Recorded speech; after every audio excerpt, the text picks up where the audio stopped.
a 180-pound pit bull, 3 families, 3 rejections, and 1 man who almost didn't walk through that shelter door. What happened at 3 a.m. the night everything changed is something the camera almost missed. Almost. His name was Copper, and from the very first day he arrived at the Maplewood Rescue Center in Atlanta, Georgia, the staff already knew.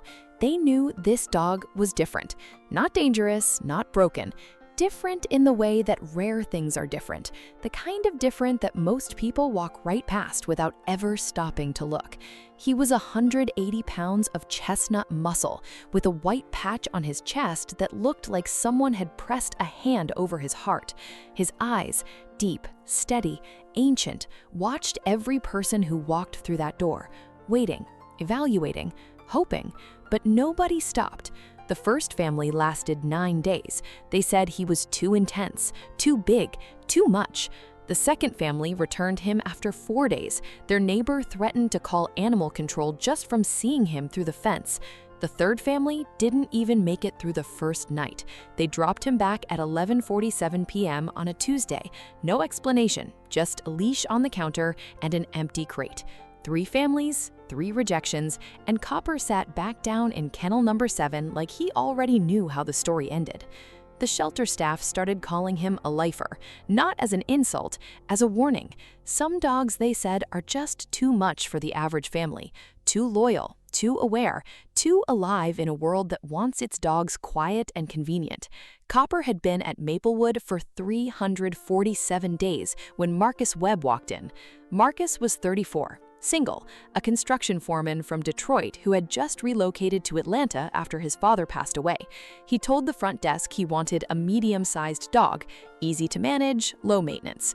The shelter worker walked him past kennel after kennel, beagles, Labrador mixes, a 3-year-old golden retriever who rolled over immediately for belly rubs. And then Marcus stopped.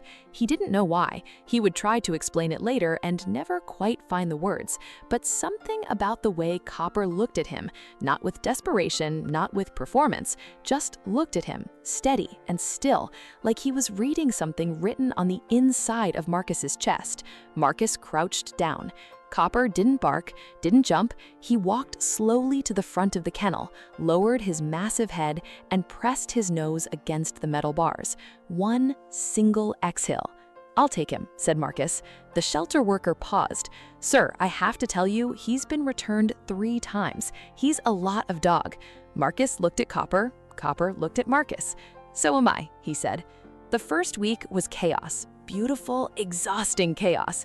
Copper had never lived in an apartment. He discovered the couch on day 1 and immediately sank into it like it was his birthright. The left cushion dropped 4 inches under his weight and never recovered. Marcus bought a new couch on day 6. Copper claimed that one too.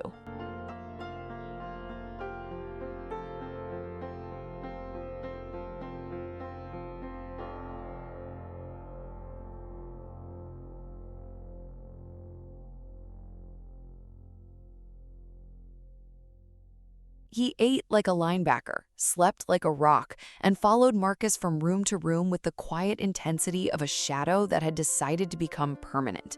But here's what nobody tells you about 180-pound pit bulls.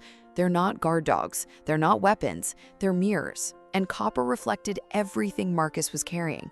The grief, the silence, the long nights in a new city that still felt like someone else's life. Every evening, Marcus would sit on the floor with his back against the couch, and Copper would sit next to him, not on him, not demanding anything, just there, a warm, breathing, 180-pound reminder that the room wasn't empty. I can see some of you are still watching but haven't subscribed yet. Honestly, that stings a little. Hit that subscribe button right now, because what happens next you do not want to miss. 3 months passed. Marcus started sleeping better, started cooking real meals instead of microwave dinners, started calling his sister back. Small things, the kind of small things that are actually enormous. And then came the night of March 14th. It was 2:58 a.m. Marcus was deep asleep when he felt it. Not heard, felt. A vibration through the mattress. Low, continuous, like an engine idling somewhere close. He opened his eyes. Copper was standing at the bedroom door, all 180 pounds of him completely still, his chest producing that deep sub-bass growl that Marcus had never heard before, every muscle locked, eyes fixed on the hallway. Marcus sat up. "Copper?" The dog didn't move, didn't even blink. Marcus grabbed his phone, stood up slowly, walked to the doorway. The front door was open. Not broken, not forced, open. The latch hadn't fully caught when Marcus came home that night, and the wind had done the rest. But the real problem was standing on the other side of the door, frozen in the frame. A man, mid-30s, a bag over his shoulder, his eyes locked on Copper's eyes. Copper didn't lunge, didn't bark, he just stepped forward once, planted himself in the doorway, and let the growl speak for itself. The man backed up, one step, two, then turned and ran.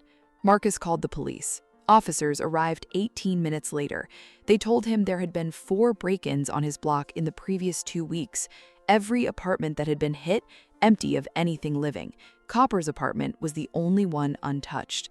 The dog 3 families called too much. The dog 347 days of shelter silence couldn't break. The dog that pressed his nose against the bars and exhaled once, like he already knew. That dog stood between Marcus and everything that could have gone wrong that night. Marcus sat on the floor afterward, back against the couch, and Copper walked over and laid his massive head in his lap. Neither of them moved for a long time. "I almost didn't come in that day," Marcus said quietly. To nobody, to Copper. "I almost kept driving."